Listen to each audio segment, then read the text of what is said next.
ক্ষয় আকার রয় আকার প খারাপ কথাটা কেউ বলছে না। আমি বলছি আমার কিন্তু সিনেমাটা পর্দায় দেখতে বেশ ভালো লেগেছে।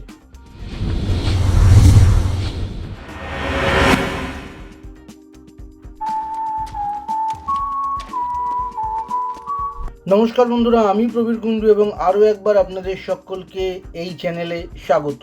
অবশেষে দেখে ফেললাম পারিয়া সিনেমাটি। পারিয়া সিনেমার ট্রেলার রিভিউ যখন করেছিলাম তখন আমি কিন্তু বলেছিলাম যে জি5-এর লাকারবাগ্গা সিনেমার সঙ্গে এই সিনেমার ট্রেলারের আমি অনেক অনেক মিল খুঁজে পাচ্ছি। তারপরে আমার ভিডিওর সেই কমেন্টে এসে অনেকেই নেগেটিভ কমেন্ট করেছে, অনেকে বলেছে আমি কেন সাপোর্ট করছি না, আমি কেন এর নিন্দে করছি। তারপর আমি যখন গত দুদিন ধরে বিভিন্ন ফেসবুকে ইউটিউবে কিছু রিভিউ দেখছিলাম, শুনছিলাম, তখন কোনো জায়গাতেই আমি এটা শুনতে পেলাম না যে এই সিনেমাটা লাকারবাগ্গার থেকে কপি হয়েছে।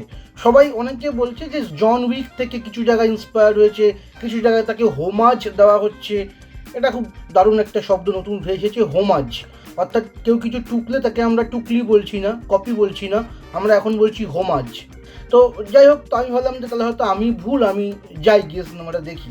তো অতঃপর সিনেমাটা দেখলাম এবং বুঝতে পারলাম যে বাংলা রিভিউ কমিউনিটি যেটা তৈরি হয়েছে সেটা কতটাই বেসলেস হয়ে যাচ্ছে দিন দিন। কারণ এই সিনেমা পারিয়ার 75% প্রায় লাকারবাগ্গা সিনেমার অনুকরণে ওই সিনেমাতে যা যা দেখানো হয়েছে, যেরকমভাবে গল্প এগিয়েছে বা যেরকম ধরনের একটা থ্রিল, একটা অ্যাকশন, ওটাতেও থিম বেস ছিল, এখানেও থিম বেস সেই অ্যাকশন। হ্যাঁ, দুটোর অ্যাকশন একটু ডিফারেন্ট। ওটার অ্যাকশন ডার্ক ছিল না, যদিও সেখানে কিছু ব্রুটাল দৃশ্য ছিল। এখানেও ব্রুটাল দৃশ্য আছে, কিন্তু এর অ্যাকশনটা অনেকটা ডার্ক। ডিফারেন্সটা শুধু এটুকুই, এবং কিছু কাহিনীর অ্যাডিশন, কিছু প্লাস মাইনাস তো আছেই। সেগুলো বাদ দিলে মোদ্দার উপরে লাকারবাগ্গা থেকে কিন্তু এই সিনেমার প্লট, এই সিনেমার ডেভেলপমেন্ট সমস্ত কিছুই একই রকম। এবার একই রকম হলেও হতেই পারে, তারপরে সিনেমাটা কতটা ভালো হয় আপনি যখন দেখবেন। যে আমি নর্মালি অন্য রিভিউ দেখি না, আমি শুধুমাত্র এইটা ওই সিনেমাটার কপি কিনা এটা জানার জন্যই অন্য রিভিউগুলো দেখছিলাম। দেখতে পেলাম প্রত্যেকেই একটাই পয়েন্ট বারবার করে বলছে যে সিনেমাটার অনেক সম্ভাবনা ছিল, কিন্তু সেই সম্ভাবনা সে পূর্ণ করতে পারলো না। সে বিল্ড আপ দিল, কিন্তু সেটাকে স্টে করতে পারলো না, কন্টিনিউ করতে পারলো না। অর্থাৎ এরা কেউই কিন্তু এক কথায় ক্ষয় আকার রয় আকার প খারাপ কথাটা কেউ বলছে না।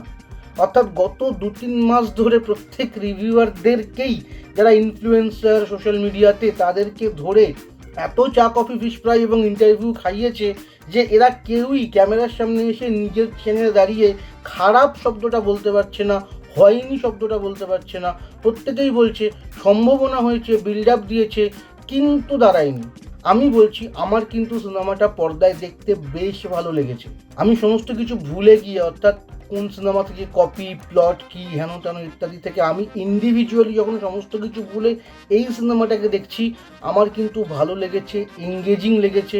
ব্রুটালিটি আছে, অনেক রক্ত, এই সমস্ত দেখিয়েছে, যদিও ইন্ডিভিজুয়ালি ব্যক্তিগতভাবে আমার এই এত রক্তারক্তি ইত্যাদি ভালো লাগে না, এবং আমি এই কারণে কোনো সিনেমা দেখতে যাব অর্থাৎ রক্ত দেখিয়ে সেই সিনেমাটাকে একটা হাইপ তৈরি করা, এটার খুবই বিরুদ্ধে।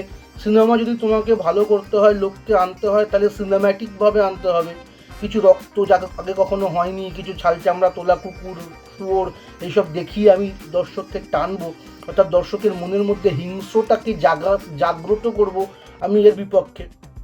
কিন্তু সিনেমাতে সেই দৃশ্য সিনেমার প্রয়োজনে থাকতেই পারে, এবং এখানেও সেই দৃশ্যগুলো সিনেমার প্রয়োজনে আছে।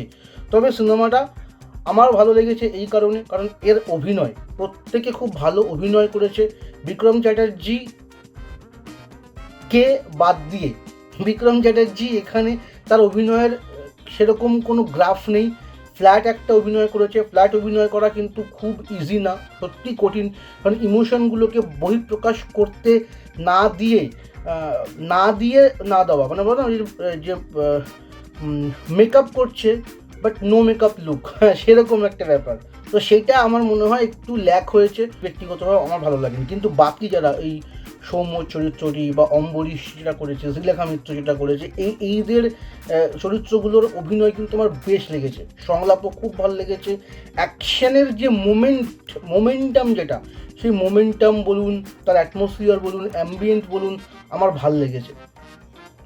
কিন্তু বারবার বলছি, কেউ কিন্তু বলছে না যেটা লাকারবাগ্যা সিনেমা থেকে অনেকাংশেই গল্পের এর মধ্যে মিল রয়েছে।